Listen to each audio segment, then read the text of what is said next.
Lúcio, falando em teatro, quando foi que você se deu conta de que já era um ator? Bom, era um sonho desde menino, né? Eu quando via um espetáculo de teatro em Belém do Pará, que foi onde eu nasci, eu ficava entusiasmado com o palco. Belém, apesar de ser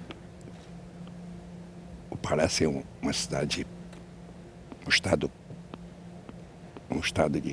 de povo pobre, mas é muito rico em cultura, essas coisas.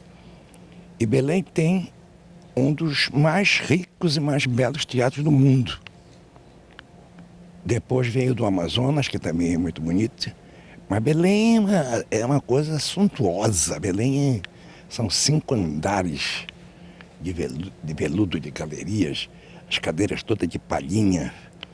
É um teatro, de fato, que impressiona você entrar, não precisa nem assistir um espetáculo. Você entrar e visitar o teatro já é uma coisa assim assustadora. E foi o primeiro teatro que teve palco móvel, que teve plateia móvel, a plateia do Teatro da Paz, porque o espetáculo foi feito para óperas, quando a ópera se passava, o que eles chamam de terceiro plano, quer dizer, lá no fundo do palco, a plateia aqui levantava. Até hoje ela levanta, se for preciso. Ela levanta para nivelar. Então, eu nasci nesse ambiente e aí o problema era a distância, quer dizer, eu nasci no norte e não tinha ninguém na família que tivesse influência em arte, mas eu sempre pensei nisso. Se eu tiver a sorte de conhecer e de ser contratado pelo maior casal de teatro dos últimos 100 anos no Brasil, que foi Procópio e a Bibi. E não só fui contratado por eles, como morei com eles. Tive a felicidade de morar na casa deles durante os 8 anos, 6, 8 anos. E depois eu saí de Belém e sofri um acidente. Um acidente violento de carro. E eu fiquei inutilizado. E isso aí, em vez de prejudicar, me incentivou mais. Porque aí eu conheci o maior comediante que o Brasil teve no Norte e Nordeste. Um cidadão que nunca veio para o Rio, nunca fez sucesso em Rio e São Paulo, chamado Barreto Júnior, e a esposa dele, Lenita Lopes. Mas ele era de um poder, de uma personalidade, de uma graça, uma coisa assim, maior comediante que eu assisti. O resto, tudo que veio atrás, ficou atrás, muito distante. Ele é impressionante. E se eu tive alguma escola, se eu aprendi alguma coisa, foi com esse cidadão chamado Barreto Júnior. Porque ele era, de fato, profundamente espontâneo na graça. E eu aprendi muito com ele. E aí fui contratado por ele e fui fazer comédia, que eu nunca pensei em fazer comédia. Eu sempre fui um ator até pro lado sério, eu gosto de dramaticidade. O meu forte, eu acho que o meu forte é poesia. Eu acho que o meu forte é declamação. Tem um poema consagrado no mundo, como na literatura, como uma das coisas mais bem escritas, que é um poema francês, que é o Monólogo das Mãos, e que só eu, no mundo ocidental, só tem eu que declamo esse poema. E às vezes até eu fico perguntando, pô, mas será que não aparece alguém que declame esse poema? E tem esse poema no espetáculo? Tem.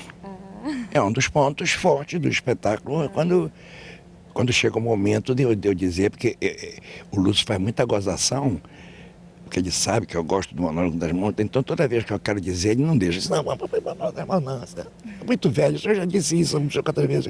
E ele não deixa até que chegou um momento que eu consigo fazer, o público vem ao delírio. Lúcio, qual a importância do teatro para você? É tudo. É tudo. Eu, quando terminei o ginásio, num colégio do governo, bem do Pará, Colégio Estadual Paz de Carvalho, eu queria continuar, queria me preparar para vestibular numa universidade aqui no Rio de Janeiro.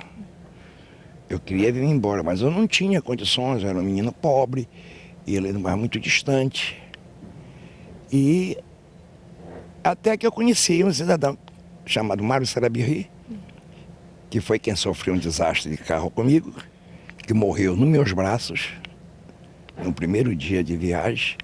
E por causa desse acidente, por causa dessa desgraça, eu fui levado para a comédia, para o teatro.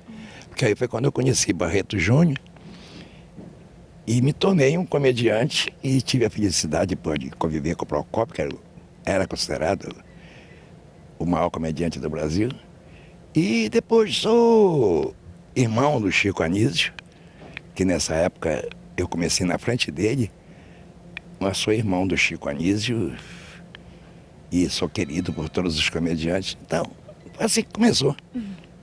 Eu fui levado, eu fui empurrado pela... Porque ontem eu vi um filme muito interessante falando sobre sorte. Não sei se você viu na Globo. Não. Falando sobre sorte. E é verdade, tudo na vida a gente pode ter não, deve ter a parte técnica. Você gostar de fazer alguma coisa na sua profissão, seja o que for, mas você precisa ter uma dosagemzinha de sorte. Alguma coisa que aconteça para você se destacar. E eu, em que acredite ter um pouco de talento, mas eu tive muita sorte porque eu passei pela mão por essa gente toda, terminando pelo Chico Anísio, que para mim é o único que é gênio na comédia brasileira. E aí foi inexorável, quer dizer, eu tinha que estar no palco mesmo, eu tinha que viver em cima das tábuas ali, estou muito feliz.